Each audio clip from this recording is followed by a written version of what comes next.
Finally হচ্ছে আপনারা যারা এইচএসসি এক্সাম দিতে যাচ্ছেন তাদের কিন্তু পরীক্ষার আগের সিলেবাস কোনো এক্সট্রা ডেট চেঞ্জ হচ্ছে না, আগের টাইমেই এক্সামটা অনুষ্ঠিত হচ্ছে। আমরা কিন্তু জুন থেকে এইচএসসি ও সমমানের পরীক্ষা অনুষ্ঠিত হবে। কোন ধরনের ভুয়া বিজ্ঞপ্তিতে বিভ্রান্ত না হওয়ার পরামর্শ দিয়েছে শিক্ষা মন্ত্রণালয়। পরীক্ষা পেছানোর বিষয়ে কোনো সিদ্ধান্ত হয়নি।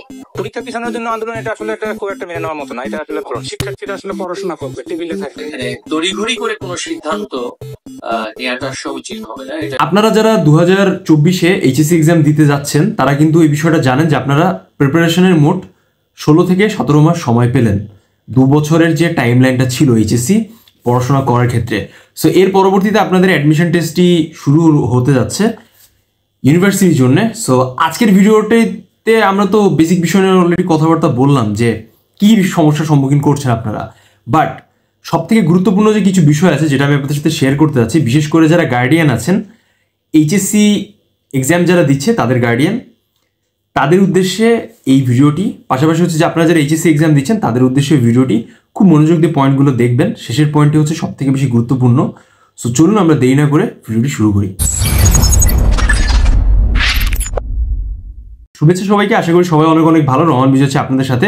ডিয়ার স্টুডেন্টস, আপনারা একটা ছোট্ট বিষয় যদি জানেন, একটা জিনিসের যখন গোড়া থাকে, যেমন একটা গাছের গোড়া, সেইখানে যত বেশি ভালো করে প্রাইমারি স্পেস থেকে যত্ন নেওয়া হয় তত কিন্তু বড় হয়ে সেই গাছটা তত হেলদি হবে, আপনাকে ফল দিবে, আপনাকে হয়তো বা বিভিন্নভাবে শেড দিবে। সো আপনাদের হচ্ছে এখন প্রাইমারি স্টেজ, এই সময়টি এইচএসসি এক্সাম শেষ মুহূর্ত। এরপরে কিন্তু আপনার সরাসরি অ্যাডমিশন টেস্টে পরীক্ষা দেবেন বিভিন্ন ইউনিভার্সিটির জন্য। আর সেম টু সেমভাবে আপনারা যে সকল ইউনিভার্সিটির চান্স পাবেন সেখানে আপনারা একটা graduation, post graduation degree complete করে আপনাদের পরে প্রফেশনাল স্পেসে চলে যাবেন। সো এই যে ইম্যাচিউর একটা স্পেস আছে, এখানে কিন্তু যত্ন নেওয়াটা আপনাদের খুবই জরুরি। সো আজকের ভিডিওতে বেসিক্যালি আমি আপনাদের সাথে 3টি ইম্পর্টেন্ট পয়েন্ট অফ ভিউ নিয়ে কথাবার্তা বলবো।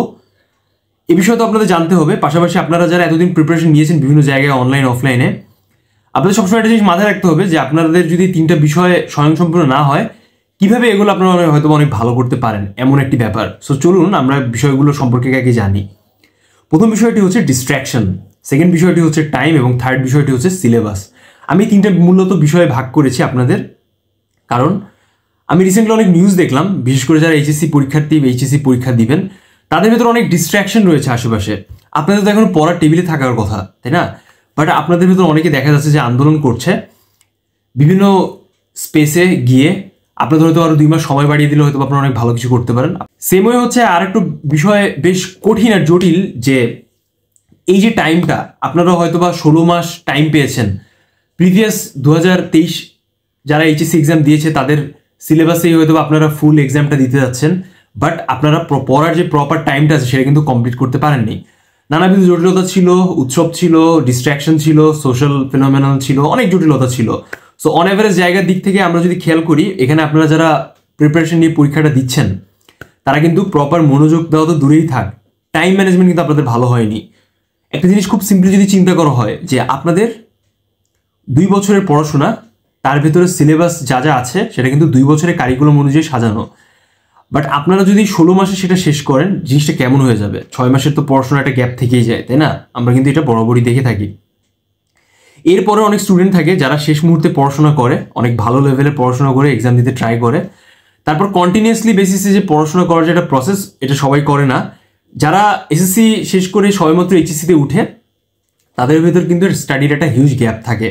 সো এই সকল জায়গার দিক থেকে টাইম যে একটা জটিল সময় সিচুয়েশন তৈরি করেছে আপনাদের, আপনার পরীক্ষার হলে বসবেন, পরীক্ষা দিবেন, হয়তো অনেক কিছু পারবেন না, বা অনেক জটিলতা তৈরি হবে সাধারণত।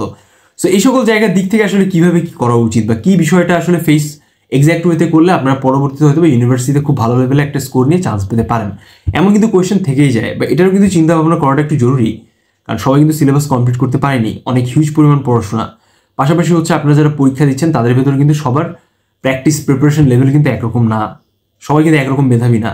কেউ হয়তো জোর করে সায়েন্স পড়ছেন, কমার্সে আসতে পারেন, আর্টসে আসতে পারেন, এমন জটিলতা কিন্তু থাকে। বাট এখন শেষ মুহূর্তে কী করতে হয় এমন কিন্তু ব্যাপার সবার ভেতর থেকেই যায়। তো এই বিষয়টা নিয়ে আমি লাস্টে কথা বলবো ভিডিওর।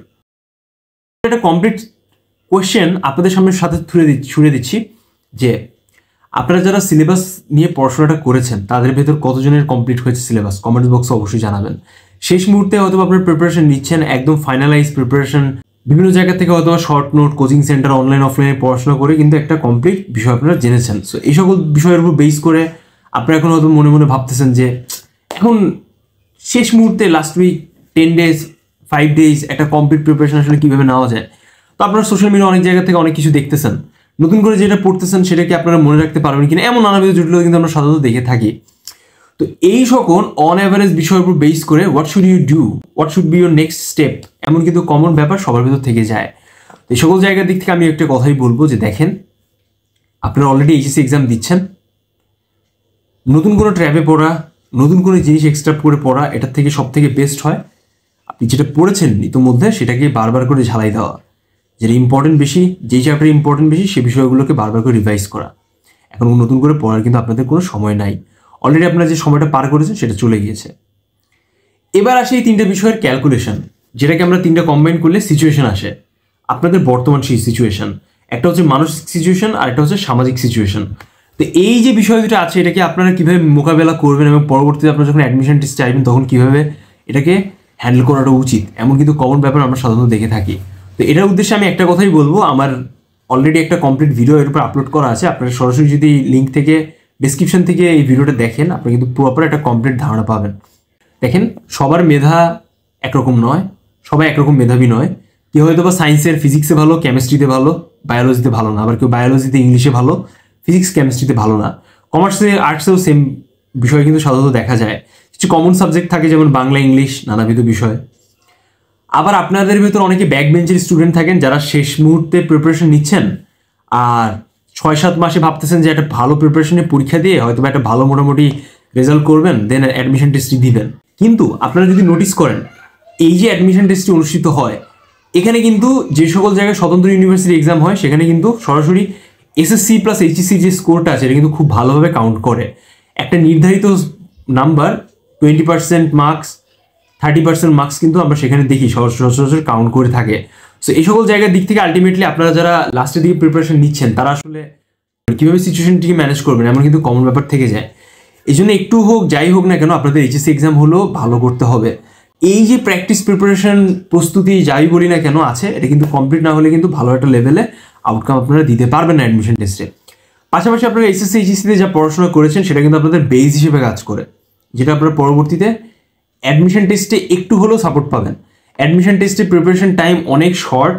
সো এই মুহূর্তে আসলে ভালোভাবে প্রিপারেশন নিয়ে পরীক্ষা দেওয়া, এই যে 2-3 মাসের একটা টাইম স্কেডিউলটা আছে, বিশেষ করে যারা মেডিকেল এক্সাম দিবেন, ইঞ্জিনিয়ারিং এক্সাম দিবেন সায়েন্স থেকে, যারা ঢাকা ইউনিভার্সিটি পড়ার স্বপ্ন দেখেন, গুচ্ছের ভালো ভালো ইউনিভার্সিটি পড়ার স্বপ্ন দেখেন, স্বতন্ত্র ইউনিভার্সিটিগুলো যারা পড়ার স্বপ্ন দেখেন, ভালো ভালো স্পেসিফিক সাবজেক্ট চয়েস যাদের রয়েছে বিশেষ করে বায়োলজিক্যাল ব্যাকগ্রাউন্ডের দিক থেকে, কেমিস্ট্রি ফিজিক্স ব্যাকগ্রাউন্ডের দিক থেকে, তাদের উদ্দেশ্যে এই কথাটা বলতেছি যে দেখেন 3 মাসে আপনারা যে খুব হিউজ পরিমাণ আইনস্টাইন লেভেলের প্রিপারেশন নেবেন ব্যাপারটা কিন্তু মোটেই এরকম না।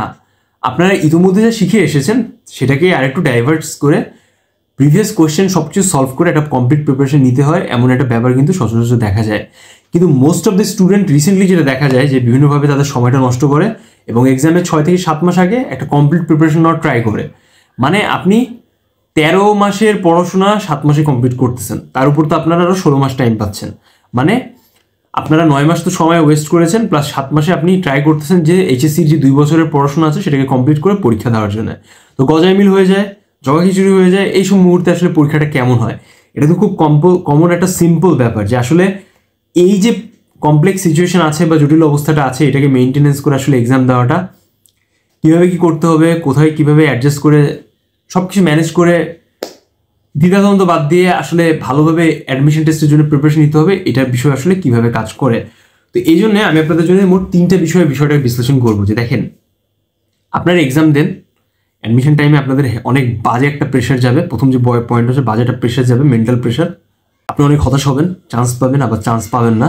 সো এর জন্য ন্যূনতম যতটুকু দরকার আপনার ততটুকু নিজেকে গুছিয়ে নিতে হবে, এখনই সেই সময়। আপনি বাংলায় ভালো, ইংলিশে ভালো, আপনি সেগুলোকে ফোকাস করেন। আপনি আপনার গ্রুপ সাবজেক্টে যেগুলো সাবজেক্টে ভালো আপনি সেগুলো জায়গায় ফোকাস করেন। আপনারা যেখান থেকে প্রিপারেশন নিচ্ছেন, প্রস্তুতি নিচ্ছেন, আপনাদের স্পেসিফিক যে সাবজেক্ট যেগুলো আপনারা অনেক ভালো পারেন সেগুলো জায়গায় ভালোভাবে ফোকাস করাটা খুবই জরুরি। কারণ এর উপর বেস করে আপনার নেক্সট স্টেপে আপনি মুভ করবেন। আপনার অ্যাডমিশন টেস্টে যে প্রিপারেশনটা আছে সেটার ক্ষেত্রে তো এটা গুরুত্ব রাখবেই, পাশাপাশি হচ্ছে আপনার এইচএসসি যে রেজাল্ট আছে সেখানে ওই স্কোরগুলো বুস্ট করবে। সো এগুলো জায়গাকে ভালোভাবে ফোকাস করেন। নতুন করে কোনো কিছু পড়ার দরকার নেই, অ্যাডমিশন টেস্টে পরবর্তীতে আপনি নতুনভাবে জানতে পারবেন অনেক কিছু ব্যাপার স্যাপার। বাট অ্যাডমিশন টেস্টে কিছু এক্সক্লুসিভ বিষয় থাকে, যেমন চারুকলায় পরীক্ষা দেওয়া হতে পারে, বিভিন্ন সায়েন্স থেকে যারা পরীক্ষা দিচ্ছে বা ইঞ্জিনিয়ারিং যারা প্রিপারেশন নিয়েছে তারা হয়তো বা জিকে পরবর্তীতে বাংলা ইংলিশ টুকটাক প্রিপারেশন নিয়ে ইউনিভার্সিটির যে সাবজেক্টগুলো আছে সেগুলো জায়গায় পরীক্ষা দিয়ে প্রিপারেশন নিয়ে এক্সাম দিচ্ছে, অনেকে চান্সও পাচ্ছে। তো এই গ্যাপ বা এই যে সিচুয়েশনগুলো আছে এটা আপনার নিজের থেকে বুঝতে হবে, বুঝে আপনাকে নিজেকে সেভাবে এগিয়ে যেতে হবে, এটা ফোকাস রাখতে হবে। আপনি যদি মিনিমাম একটা স্কোর পেয়ে যান, দেন সেই স্কোর পেয়ে আসলে আপনি নিজেকে পরবর্তী কিভাবে তুলে ধরবেন, কোন কোন স্পেসিফিক জায়গায় ফোকাস করে আপনাকে এগিয়ে যাওয়া উচিত, সেই বিষয়টা মাথায় রাখা। এবং থার্ড অ্যান্ড নট লিস্ট সব থেকে ইম্পর্টেন্ট যে ব্যাপারটা হচ্ছে যে অ্যাডমিশন টেস্টের টাইম, এক্স্যাক্ট ফোকাস, স্মার্টনেস একটা জায়গায় দেখানো, পাশাপাশি প্রপার প্রিপারেশন মেন্টরের থ্রুতে এটা কিন্তু খুব গুরুত্বপূর্ণ ভূমিকা পালন করে। এই জন্য আপনারা যারা চারুকলায় প্রিপারেশন নিতে যাচ্ছেন, আমি আমাদের মেসেঞ্জারে একটা ফ্রি গ্রুপের লিঙ্ক দিয়ে দিচ্ছি, আপনারা সরাসরি এই গ্রুপে জয়েন থাকতে পারেন। পরবর্তীতে যখন আমাদের এইচএসসি এক্সাম অনুষ্ঠিত হবে, আপনাদের এক্সাম অনুষ্ঠিত হয়ে যাওয়ার পরে আপনারা কিন্তু সরাসরি আমাদের এখানে পার্টিসিপেট করতে পারেন। সবসময় মাথায় রাখবেন, যদি আপনারা চারুকলায় পড়াশোনা করতে চান, এটা ভেবে যে আপনাদের এইচএসসি রেজাল্ট খারাপ হয়েছে বা এসএসসি রেজাল্ট খারাপ ছিল, সো কম পুয়ার স্কোর, এখন একটা ইউনিভার্সিটি হয়তো বা ভালোভাবে প্রিপারেশন নিয়ে আপনি সেই ইউনিভার্সিটির পার্ট হতে পারেন, চারুকলায় পড়তে পারেন, কম হ্যাসেল, ক্রিয়েটিভ সাবজেক্ট, এরকম যারা ভাবতেছেন তারা কিন্তু সরাসরি এক্সাম শেষ হয়ে যাওয়ার পর থেকে আপনাদের প্রিপারেশনও শুরু করতে হবে, আদারওয়াইজ কিন্তু আপনি ভালো কিছু করতে পারবেন না। খুব তাড়াতাড়ি হচ্ছে আমরা লঞ্চ করতে যাচ্ছি আমাদের 23-24 সেশনের যেই অ্যাডমিশন টেস্টটি ছিল তার ফাইনাল আমাদের স্টোরি টেলিং যে ব্যাপারটা আছে সেই বিষয়টি। সো সেখানে চোখ রাখবেন, আপনারা অনেক ইন্সপায়ারেশন পাবেন। আমাদের যে 30+ স্টুডেন্টস চান্স পেয়েছে তারা কীভাবে চান্স পেলো, সব কিছুর যে একটা গ্রাফ আছে সব কিছু আপনারা জানতে পারবেন। সো এই হচ্ছে আজকে ওভারঅল ভিডিও। তো আমি পার্সোনালি চাই না আপনারা নিজেদের সময়টাকে, অর্থটাকে এবং ইফোর্টটাকে একটা প্রপার গাইডলাইনের অভাবে নষ্ট করে ফেলেন। আমি চাই সবাই খুব ভালো লেভেলের প্রিপারেশন নেন, চান্স পাওয়ার ট্রাই করেন একটা ভালো লেভেলের অ্যাডমিশন টেস্টে একটি ভালো ইউনিভার্সিটিতে। পাশাপাশি আপনাদের এইচএসসি এক্সামও যেন অনেক ভালো হয়, যেহেতু এইচএসসি এক্সাম আপনাদের শুরু হবে। সো আমি এই মুহূর্তে আসলে অন্য কোনো বিষয় নিয়ে কথাবার্তা বলতে চাচ্ছি না। আমি সবসময় চাচ্ছি আপনারা একটা পজিটিভ ওয়েতে এগিয়ে যাওয়ার ট্রাই করেন। অ্যাটলিস্ট শেষ মুহূর্তে আপনাদের বাবা মা যারা আছে তারাও যেন আপনাকে ভালোভাবে বুস্ট করতে পারে, আপনি নিজেকে একটা কনফিডেন্সিয়াল জায়গায় রাখতে পারেন। আর যাবতীয় ডিস্ট্রাকশন থেকে সরিয়ে নিজেকে পড়ার টেবিলে রাখেন, বেশি বেশি করে প্র্যাকটিস প্রিপারেশন নেন, ইনশাল্লাহ ভালো কিছু হবে। তো শুভকামনা আপনাদের এক্সামের জন্য সবাইকে, আশা করি সবাই অনেক ভালো রেজাল্ট করবেন, সবার জন্য শুভকামনা দোয়া রইল। যারা আমাদের চ্যানেলটিকে এখনো সাবস্ক্রাইব করেন অবশ্যই সাবস্ক্রাইব করবেন, এবং নেক্সট ভিডিওতে আরও ইম্পর্টেন্ট বিষয়ে আমরা কথাবার্তা বলবো। সে পর্যন্ত সবাই ভালো থাকেন, সুস্থ থাকেন। কমেন্টস বক্সে জানান কোন পয়েন্ট আপনাদের ভালো লাগলো। সবার সাথে দেখা হবে নেক্সট ভিডিওতে। আল্লাহ হাফেজ।